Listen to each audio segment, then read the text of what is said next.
Welcome to 2004 Podcast Odyssey. Welcome to another installment of our ongoing commentaries on the Adult Swim series Moral Orel. One of my favorite, probably my favorite Adult Swim animated series. Personal favorite. Yeah. I'm still, obviously like everybody else on Earth who didn't start hating it because of the Pickle Rick Szechuan sauce stuff. I love Rick and Morty, but it's my personal favorite because I saw it at a young age. It got me to my favorite band and stuff like that. So even with Rick and Morty, I think it's easier to like a show once it's ended, and call it a favorite once it's ended. Because Rick and Morty could suck next season. We don't know. It wasn't that great this season. Is the season over though? Yeah. Okay. How did it end? Did you see the last season? Wait, what do you mean the last season? Season 3? Yeah. I saw season 3. No, was that season? Yeah, season 3. You saw the episode where Rick implied that he's going to send a clone. She can either stay home or become a clone or whatever. Kinda, yeah. Well, I'm not sure whether one of them.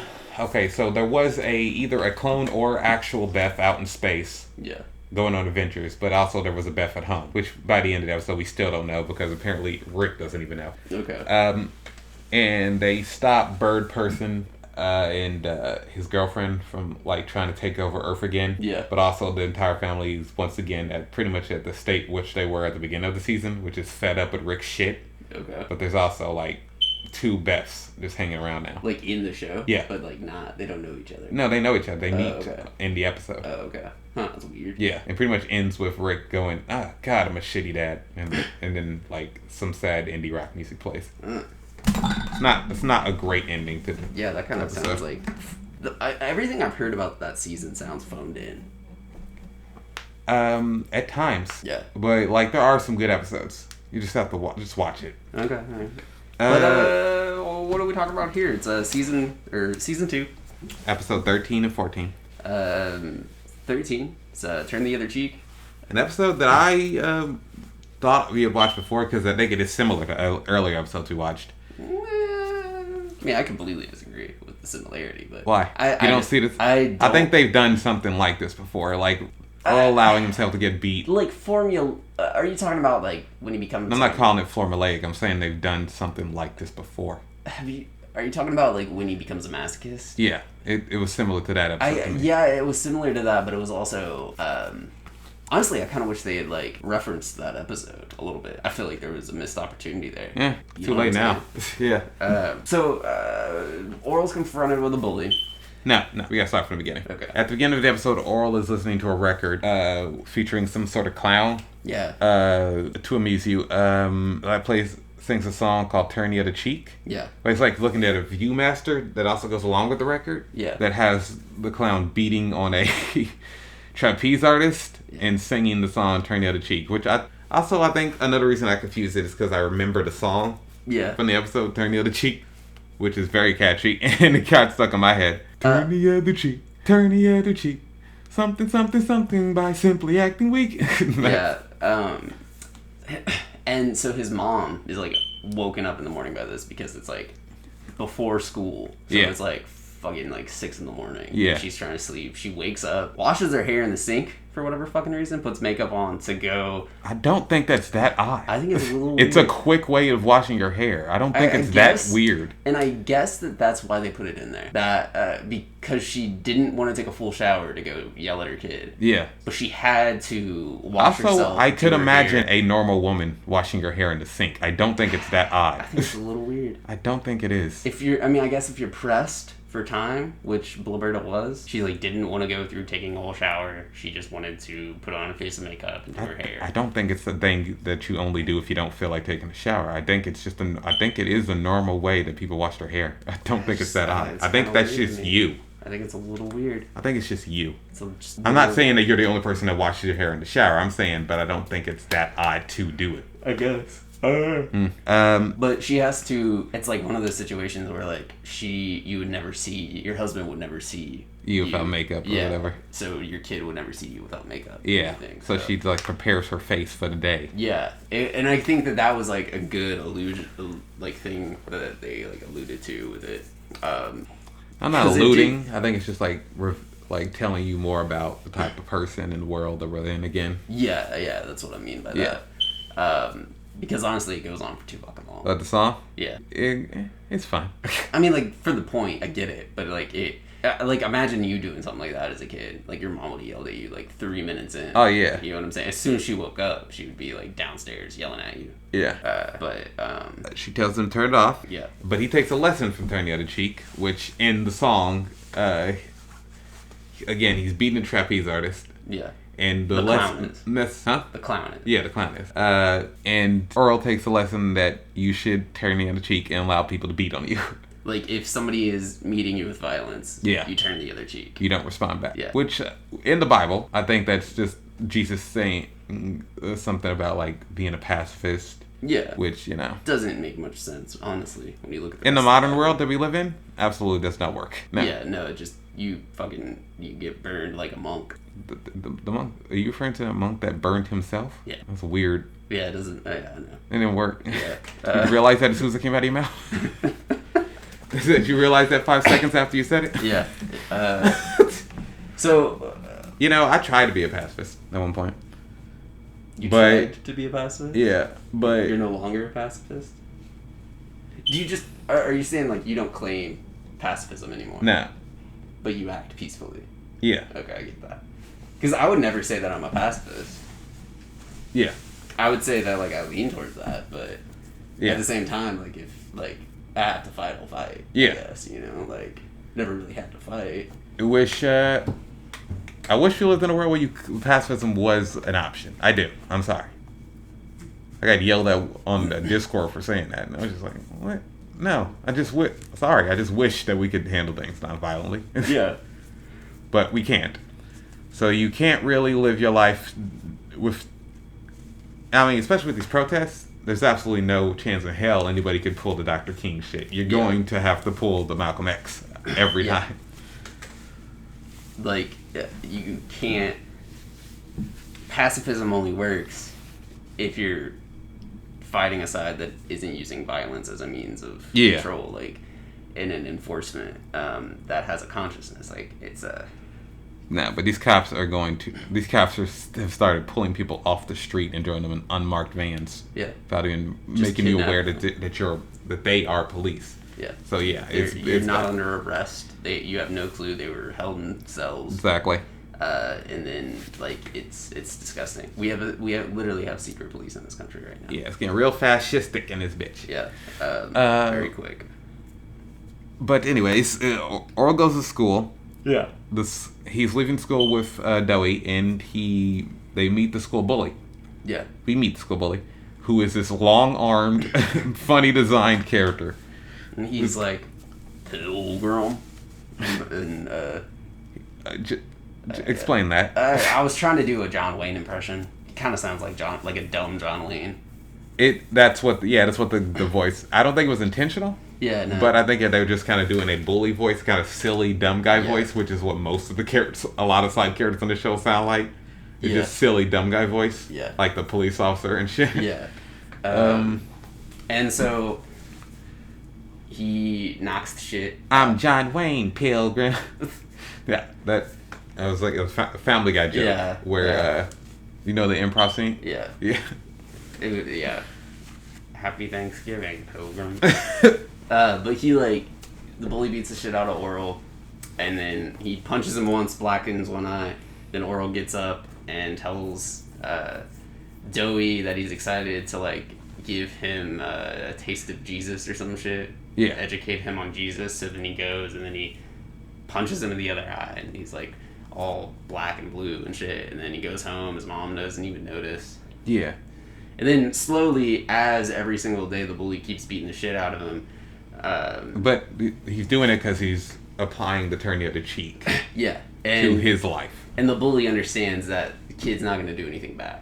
Yeah. So now he's just, like, going to beat on him. Yeah. Because he wants to, and that's how he's going to... Yeah. That's how bullies work. Yeah. So his mom, Roberta, finally, after days on days on days of him being, like, fucking looking rough, man. Yeah. She finally notices how bloody his clothes are. Yeah. and that she. But I think what she's primarily annoyed by is the fact she has to do laundry. Yeah. So she tells. Possibly twice a day. Yeah. So she tells Clay, who does not care that she has to do laundry every day. Yeah.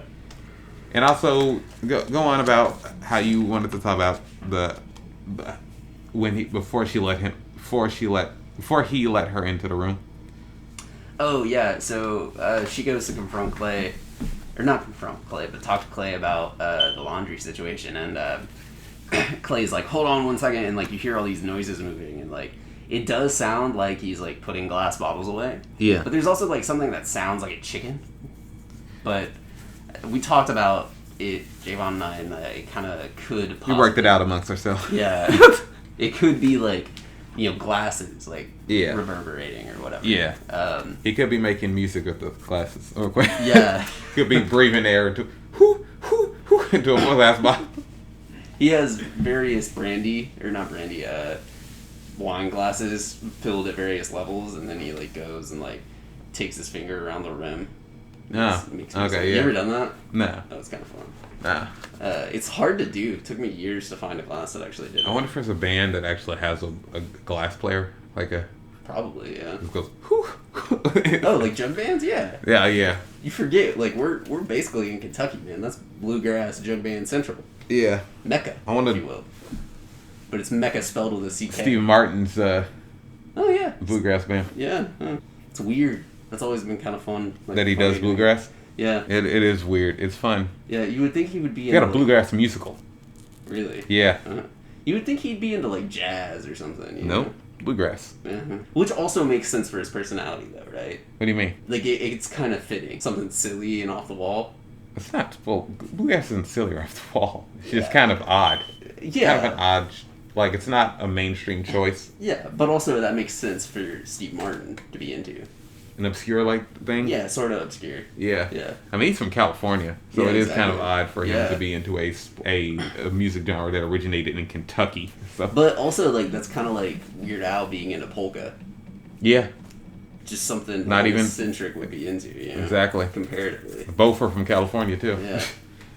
Well, also Yankovic probably came from that culture, though.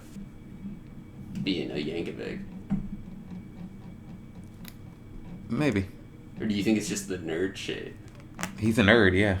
I don't know. But so she tells him, and he doesn't care until she says, "I might have to." That means more detergent if I have to do the laundry every day. Spend more money on detergent. Yeah. So it's just like he doesn't care until it's like the money. Yeah.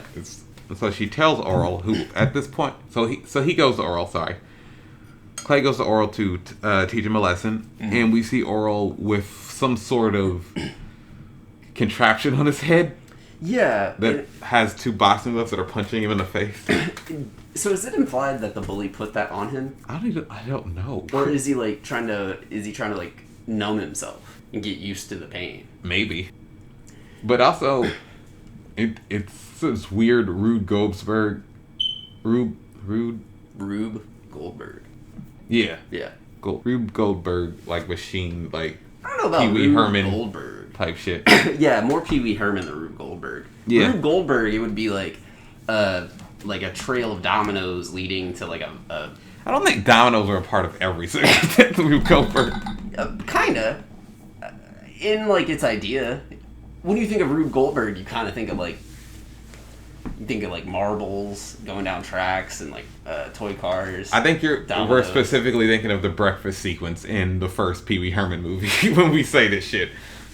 Because I think there was. Dude, I've made a Rube Goldberg. Look at Rube Goldberg. Rube Goldberg, not Ruth Goldberg. I didn't say Ruth in the first place. It sounded like you said. I didn't say that.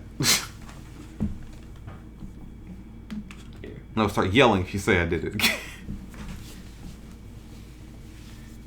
Rube Goldberg. Just click on any machines here.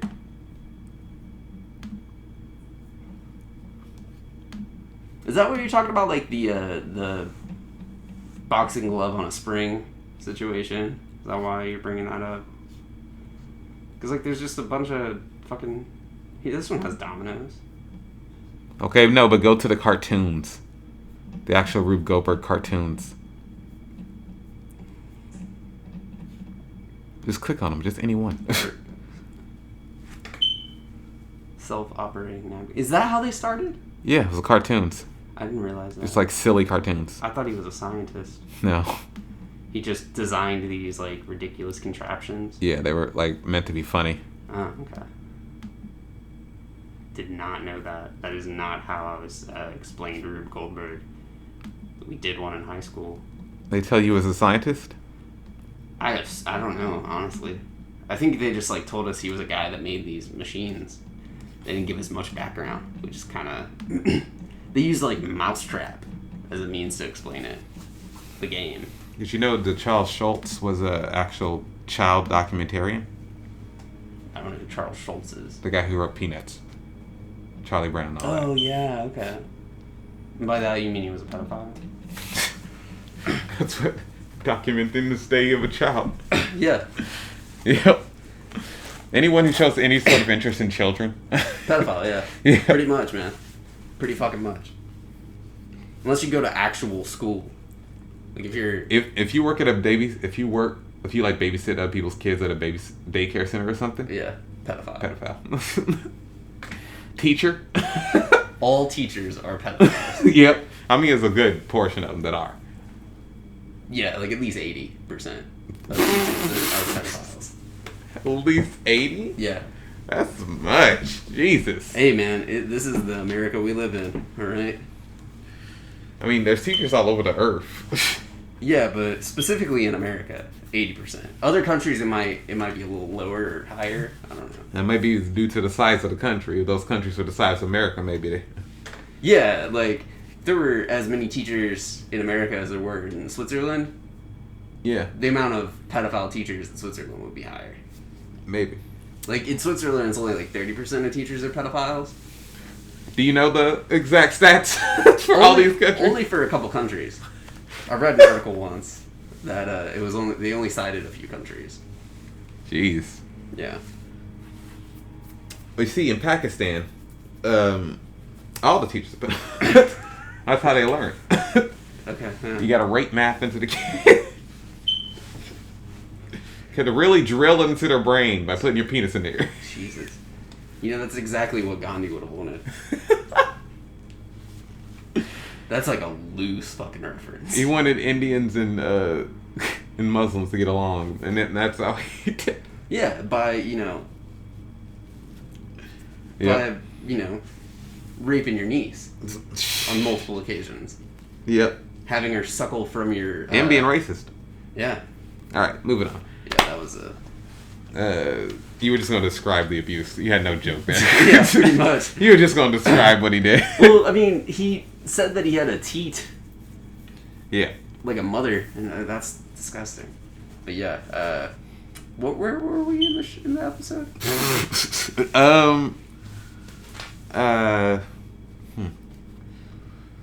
I forgot. Oh yeah, the machine, little contraction on his head, and head. Then Not Shapey was sitting next to him. Yeah. When Clay came out and he distracted and he got rid of Not Shapey by throwing some keys at him. Yeah. In which he ran after the keys and go, "Ooh, yummy!" Yeah. And then we get a reminder that Orel knows for a fact that that's not Shapey. Yeah. And Clay just ignores Orel when he says it. Exactly.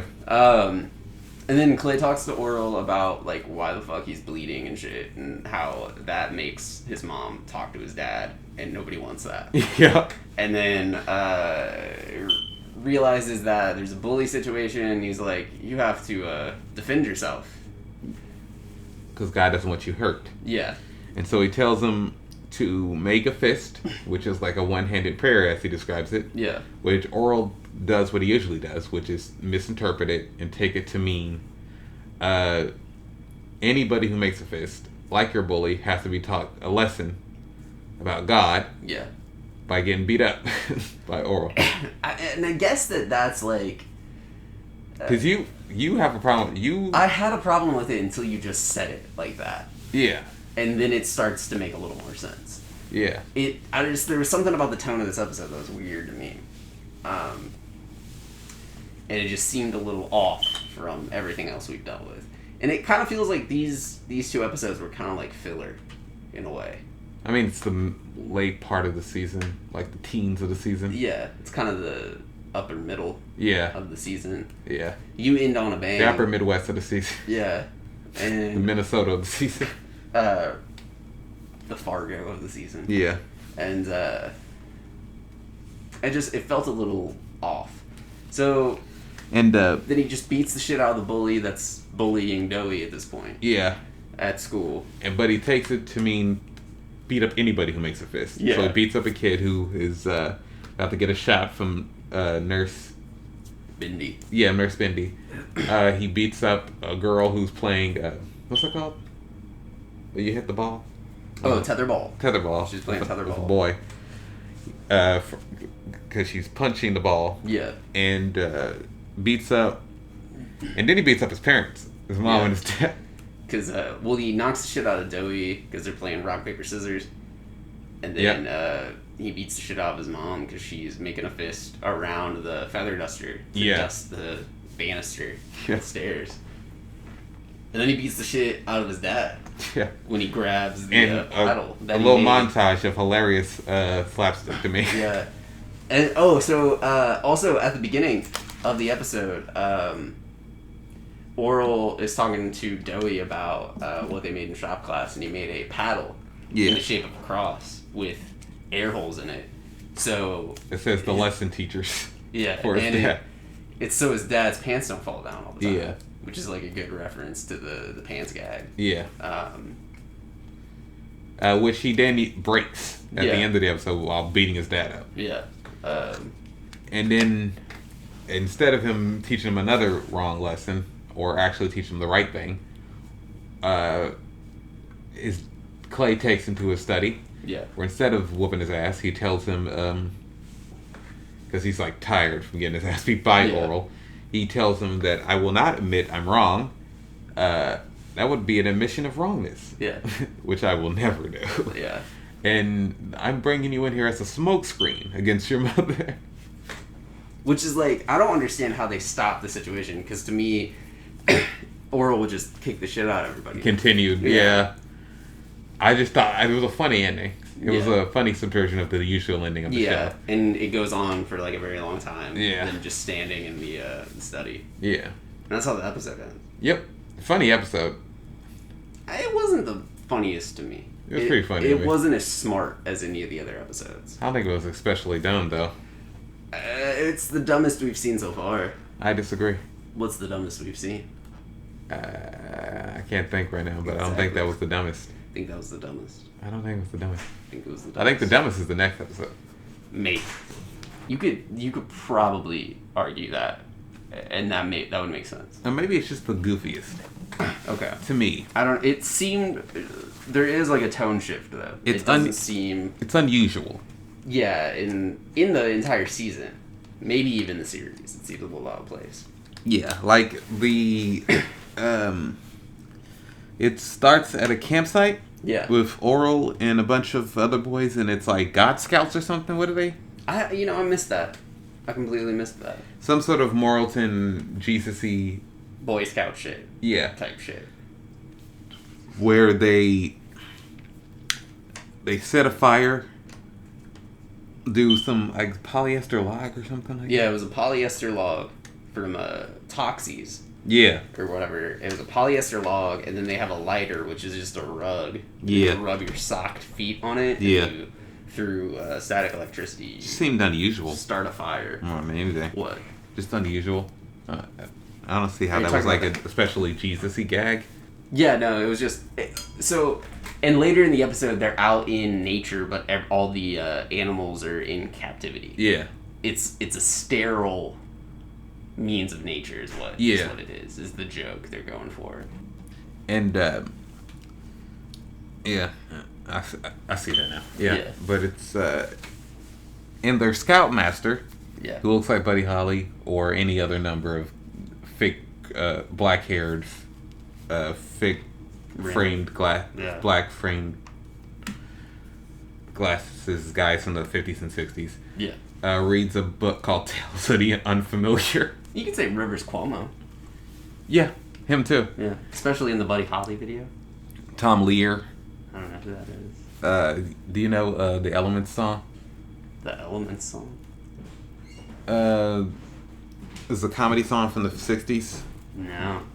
Where a guy like lists the elements in a but like he stole the structure from the song the modern I am the very model excuse me of the modern Major General. I'm a modern general. Yeah, but he lists the elements. He's from the table. Yeah. Oh, okay. And then he also like generally wrote black comedy songs in that era. What do you mean black comedy songs? Black comedy songs. He was a pianist. Yeah. And he wrote and sang comedy songs, but that were generally dark. Oh, okay. Like of a satirical nature. Like what? About modern times, racial, about rape, about nuclear fears and stuff like that. Oh, that's interesting. Yeah. I'll have to look into that. He's still alive. No shit. He was a college professor of math at Harvard for years, because Harvard is where he went. Yeah. He was also apparently a child prodigy. He went to Harvard when he was 15. Oh, holy shit. Yeah. He got sampled a song called the something about a dope peddler, like some novelty song, comedy song that he wrote in the 50s called that had dope peddler in the title. It was about like a dope peddler. Yeah. Was sampled by 2 Chainz. Oh, interesting. And he it got released what he said when he approved of the sample. He said, "I give you motherfuckers permission to use my sample." So dude's up on it. Like he's just like yeah, he got sense of humor. It's fine. That's interesting because like 2 Chainz is real smart. He like got a perfect score in the ACT and shit. Yeah. Graduated college with a 4.0. Has like a degree in like medicine or something. He also played college football. Yeah. And then he became Titty Boy. Rapper Go to the League.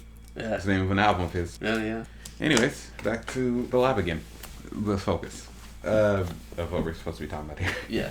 And so they light the fire and shit. And he reads a story out of the Tales of the Unfamiliar, and it's essentially just nothing but scaremongering. Yeah. Yeah. And he reads the story of Charles Darwin, and he talks about how evolution, the missing link. His theory of the missing link. Yeah. Yeah. And later on, when Orel and Dewey wake up, yeah, they find the missing link in the sterilized nature. Yeah. Which is the big part that I think is weird. No, so that was the part in the sterilized nature where it became actual nature. It said warning actual nature. Yeah. In front of where the missing link was. Yeah, but again, what I'm trying to say is that's where the episode became weird. Like, very obviously placed there for the show. Like, it was less, I don't know, it was very overt. No, I just thought it's like, that's not the type of shit this show does. Yeah. That's like Simpsons. Yeah, it's kind of slapsticky. Rick and Morty.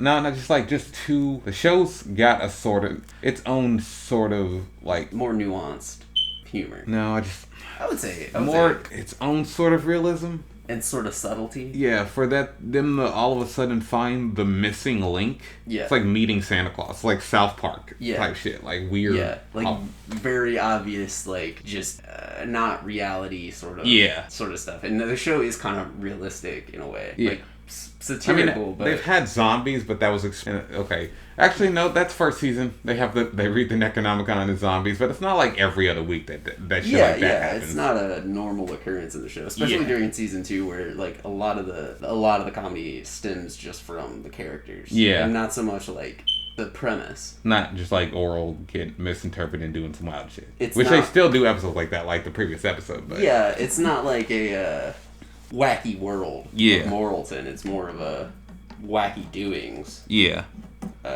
situation. And so he and Dewey all the missing link. Yeah, with like some type of toxie spray or some shit. And it scares the rest of the Boy Scouts. Yeah. And their Scoutmaster, who gives them something to eat. Cookie flavored sugar discs. Yeah. Of some sort. Yeah. To distract. Which Bobby paused just to go, that wasn't funny. I wasn't pausing just to say it wasn't funny. I didn't read what it said quick enough. Yeah. So I went back to see what it said. Yeah. Because normally there's a joke in there. Yeah. And this wasn't that funny. Yeah. And then I was like, this wasn't that funny. Yeah. And so he eats it and then follows Orel to church. Yeah, where there's a bake sale. Yeah, it's a bake sale. Bible-themed bake sale. Yeah, because Putty's trying to meet the ladies at the bake sale. Pretty much. And he barges in and starts eating all the food. And then Orel is taught a lesson about how he needs to be civilized through intimidation and fear tactics. And his dad takes over while they're talking about it. Because he's the authority on it. Authority to whenever Orel does some wild shit.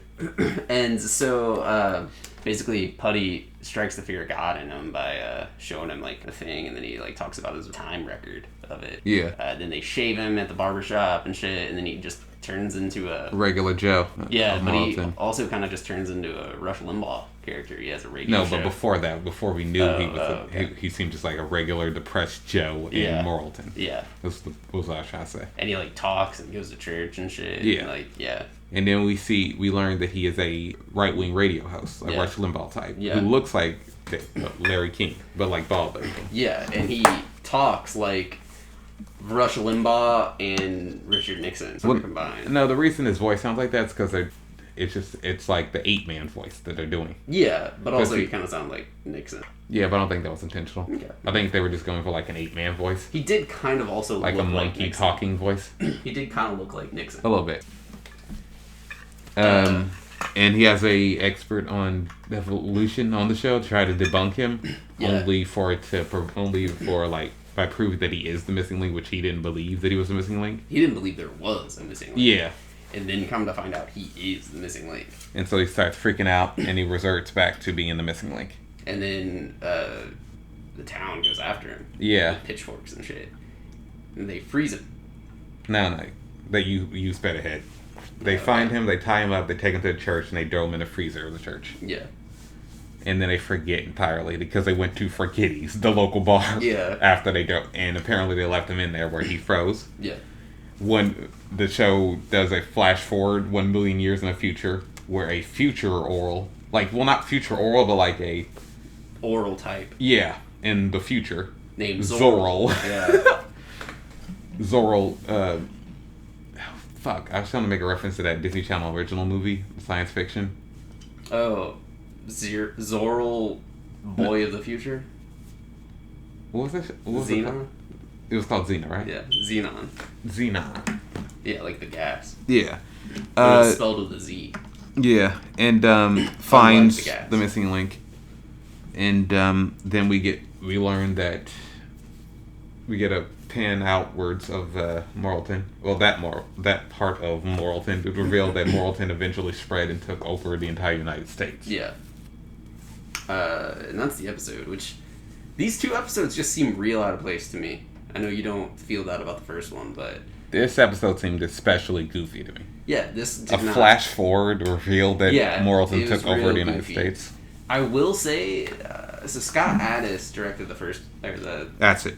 What'd I say? Addis. It's Addis. It's Adsit. Adsit? Just Adsit. Okay, well, Scott Adsit, he directed the 13th episode. Yeah. I don't know who directed this one, but it seemed a little off. So I'm hoping that we get away from this in the next episodes, because it doesn't... The episode 13 was very funny to me. Seemed quite normal to me. I don't know. I don't like that. I like the storytelling and the subtle... Maybe not the subtle... Okay. I like it when they talk basically about the characters of Moralton and they give you insight into the lives and stuff. I like that aspect of things. And these episodes seem kind of like filler bullshit, honestly. You got some details about the people. It didn't seem like filler bullshit, especially in episode 13.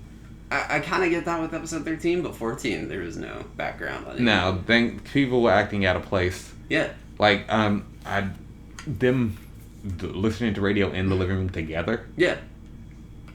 What? They're talking, and he's talking to her? Yeah, exactly. They love each other, and they're a normal couple that gets along? Also, they, kind of did this weird, 50s flip thing that they're listening to radio.